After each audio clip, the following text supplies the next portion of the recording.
I want to talk about Doctor Who and your time there because I mean I know from knowing you growing up you were like obviously a big fan of the show and you touched on the behind the scenes stuff. It must have been a bit mental to sort of end up working on a show like Doctor Who in quite a senior role really because script editing on a show like that's it's a big job. It's funny that because I spent a lot of time before I got that job or before that job came up thinking about doing that job and really wanting to do it. And then as if this ever happens to people in real life, wanting to do that job and then getting an opportunity to actually do it is insane.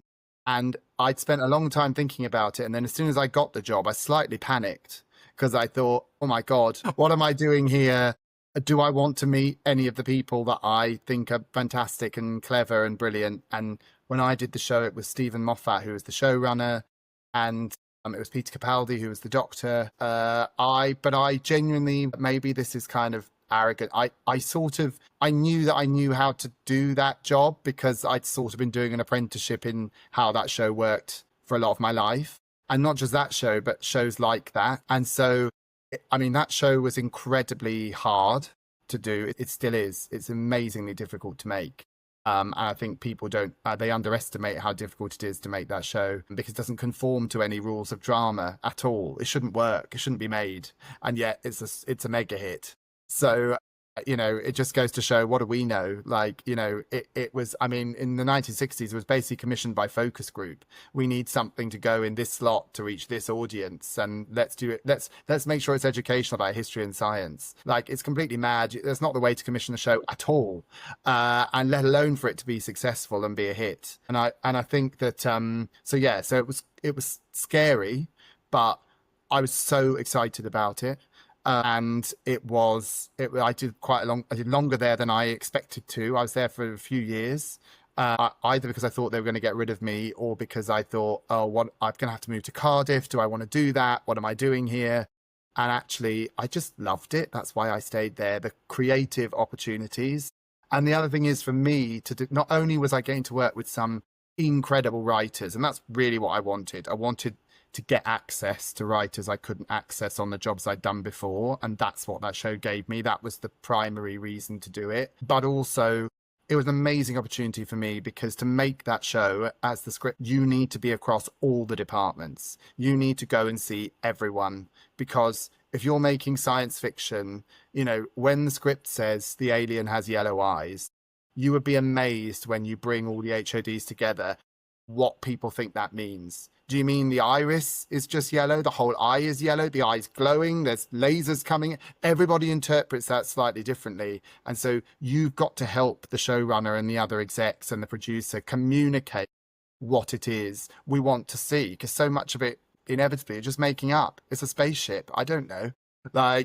And so that was really great training ground for me to move into producing, I think, because it forced me to learn what all those hundreds of people in the art department or wherever, what they were all doing and how that interacted and what they were struggling with and what choices they had to make to realize some really complicated scripts. What was the sort of like, I mean, it's probably very hard to answer this and I know it was a long time ago as well now, but like, was there like a sort of standout moment from that time? Like, was there like an episode you worked on particularly that you remember the most, or like what was some of the sort of standout moments from that? Because it is kind of a mad, as you say, it's just mad that you got to like ended up on a show like that.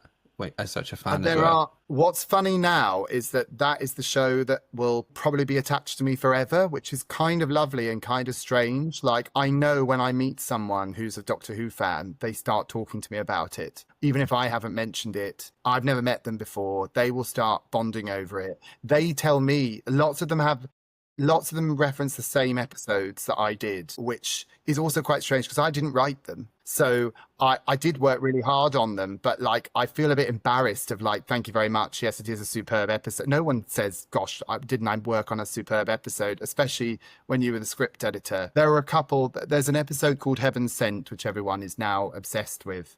Were at the time, and they really are now, which is effectively, I mean, it's essentially a Peter Capaldi monologue, although you wouldn't know it when you start watching it. I mean, it's an extraordinary performance. It's an incredible, incredible bit of writing from Stephen. My memory is just Stephen used to deliver the scripts in chunks. So like he'd be behind. So he would deliver part one, part two, but that was just the script.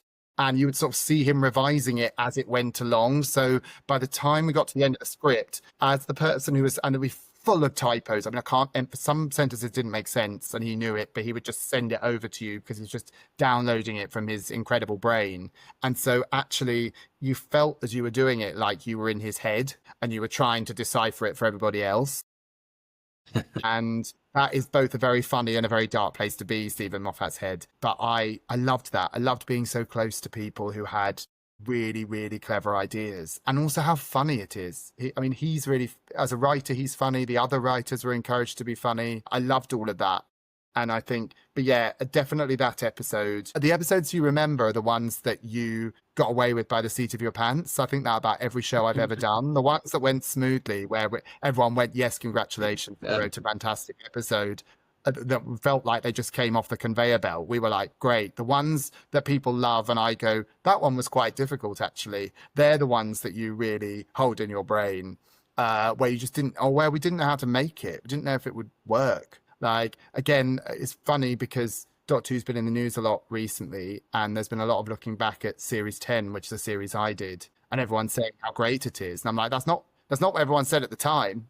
Like, you know, so like, it's also, because it has such a legacy and such a long tail, Doctor Who, it's a really amazing show to work on because people are still talking about things I made in 2016. I mean, that doesn't happen. I made another show for Left Bank Pictures called DCI Banks. No one's watching that. No one realizes it was just as hard. It was just as difficult. Like, I worked with just as amazing people. The legacy of that show means that some of those episodes will sort of haunt me, if that's the right word, forever. And I'm really grateful for it. And I'm just delighted that I had a good time, because it'd be awful if people were coming up to me and talking to me about it and I hated it.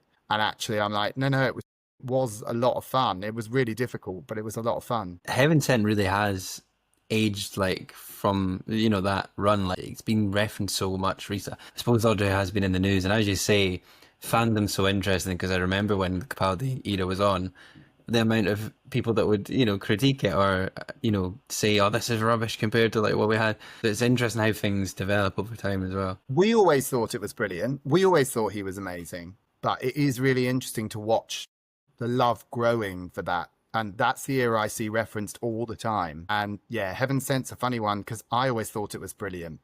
None of us knew if it was going to work. Like, just because I loved the script didn't mean it was going to work as an episode of Doctor Who. Stephen didn't know it was going to work. He'll hate me for saying that, but none of us, because you just can't know whether something, you don't sit back ever and think, well, we've just written the greatest episode of all time. I mean, how arrogant and crazy are you? Like, all you do is, the thing about working on all these television shows is you spend most of your time obsessing over the things that you know, tiny little details that you worry everyone's going to spot. Most of the time they just go over their heads.